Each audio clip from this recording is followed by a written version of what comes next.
Protect your DNA. BioPQQ can promote formation of new mitochondria. Infowarsstore.com. My answer is simple. I will not put American boots on the ground in Syria. I will not pursue an open-ended action like Iraq or Afghanistan. I will not pursue a prolonged air campaign like Libya or Kosovo. This would be a targeted strike to achieve a clear objective: deterring the use of chemical weapons and degrading Assad's capabilities. After Obama announced that he's going to deploy no troops to Syria, today he says he's going to be putting some boots on the ground. So, of course, he's broken all of the other promises he's made. So what's the difference now? Now, U.S. officials did confirm today Special Forces soldiers will be deployed on the ground in Syria. Fewer than 50, they say, will be deployed in the region to train, advise, and assist vetted opposition forces.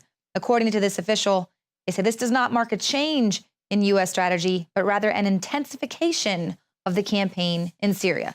So basically now we're going to put boots on the ground to train, advise, and assist all of those moderate rebels, or also known as ISIS.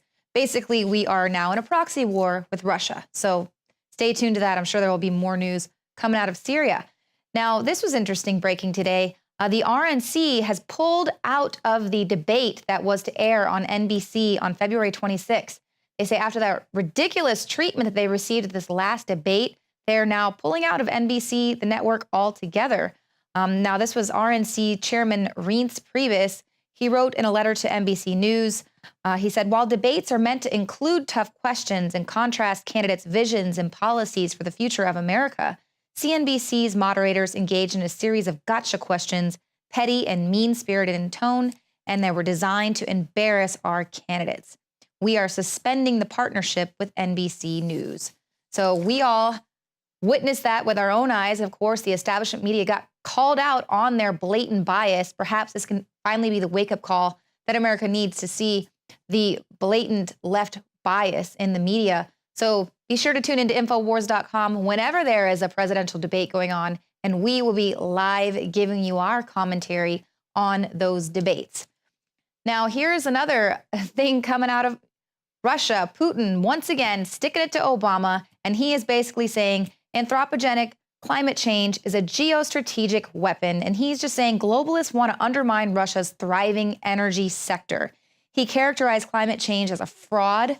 He's saying it's used to prevent Russia from tapping its vast oil and natural gas reserves.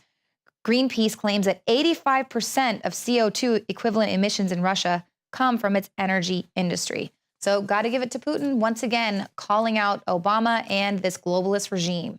President Barack Obama is not a world leader. Obama may be led by the New World Order, but that qualifies about as much as the Nobel Peace Prize Obama received for reaching out to the Muslim world. And oh, how Obama reached out. ISIS is eternally grateful for all of his help. Obama's Nobel Peace Prize is equivalent to Milli Vanilli's Grammy Award, and like theirs, the Nobel Peace Prize should be returned. When it comes to the load of bull Obama has been shoveling in the global arena for the last 7 years, it turns out a vast majority of the people can cut right through the rubbish and red tape. That's why 89% of Russians, 2 out of 3 Britons, and 94% of Americans, according to a New York Daily News poll, support Russian President Vladimir Putin. Putin, fresh off of single-handedly altering the dynamic in the Middle East, now says global warming is being used as an economic weapon against his country. He characterized climate change as a fraud used to prevent Russia from tapping its vast oil and natural gas reserves. Putin's senior economic advisor from the early 2000s, Andrei Ilyanov, told the New York Times, "We found that while climate change does exist, it is cyclical, and the anthropogenic role is very limited. It became clear that the climate is a complicated system, and that so far the evidence presented for the need to fight global warming was rather unfounded." Myth of Arctic meltdown. Stunning satellite images show ice cap is thicker and covers 1.7 million square kilometers. Look, and it's the same thing for the South. This is the Arctic ice shelf. This is 2012, and you can see this is 2014. much bigger, with the entire northern passage for ships completely blocked off. I mean, that is a fact that he said that by 2013 it would be completely gone, and it's now the biggest ever recorded by satellites. Greenpeace and the World Wildlife Fund have complained Russia does not consult them on its climate policies. It is their opinion. It does not reflect anything, and it is not objective, said Alexander Bedritsky. As Putin focuses on the reality of Russia's global priorities, President Obama will sail into the end of a catastrophic occupation of the U.S. presidency after raising the debt ceiling in yet another backdoor overnight deal, lifting the spending caps and increasing them to $80 billion over 2 years as the fragile U.S. economy careens toward a $20 trillion debt, an increase of over 70% since Obama took office. Raising the debt ceiling, which has been done over 100 times, does not increase our debt. It does not somehow promote profligacy. All it does is it says, you got to pay the bills that you've already racked up, Congress. Obama's legacy of enacting numerous Bilderberg brainchildren will be the very global knots future world leaders, the likes of Russia's Putin, Iceland's President Grimson, and Hungary's President Adder, will find themselves untying far into the future. John Bound for Infowars.com. So just to point out some of the blatant hypocrisy with this global warming and this man-made climate change. Now, we reported a couple years ago the EPA was banning wood-burning stoves. They were banning over 80% of the production and sale of America's current wood-burning stoves. This is the oldest heating method known to mankind, and it's the mainstay of rural homes and, of course, the nation's poorest families there. So they banned wood-burning stoves that didn't limit fine airborne particulate emissions to a maximum of 12 microgram limit. So just to put that in context, the EPA estimates that secondhand smoke from tobacco in a closed car can expose a person to 3,000 to 4,000 micrograms of particulates per cubic meter.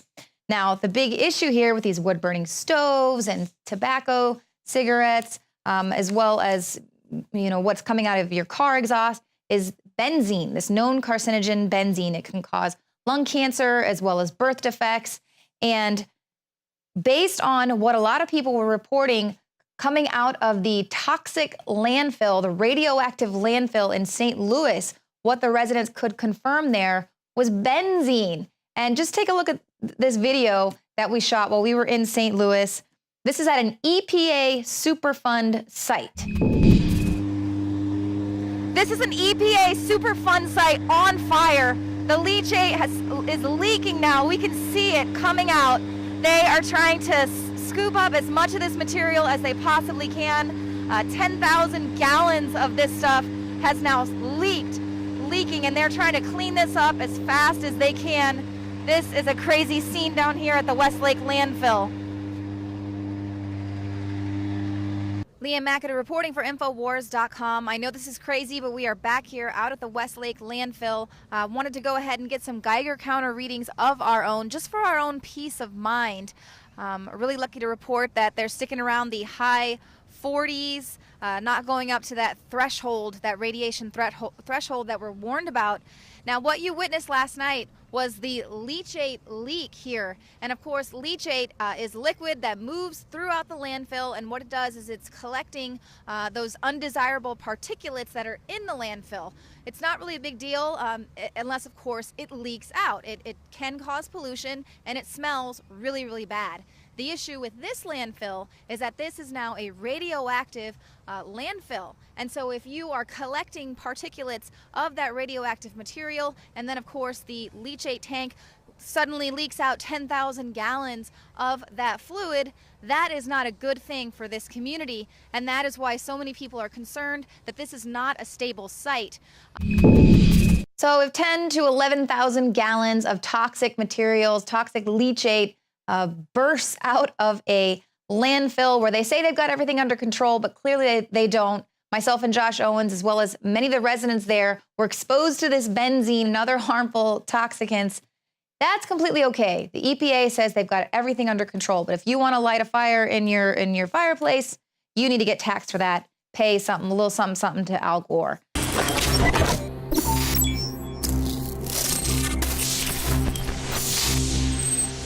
Brain Force is here. Ladies and gentlemen, I've been on this the last few months. You probably noticed I've been more crazed, more focused, less brain fog, more energy, more special reports, and it's because of Brain Force. One of the worst things with most energy products is it's not sustainable, right? You're gonna crash and gonna feel really bad afterwards. This has a bunch of different antioxidants and compounds and polyphenols. Everybody's on these drugs to knock their brain out because the brain's so fried. We kept changing this formula over and over and over again until it became sort of a grand puzzle.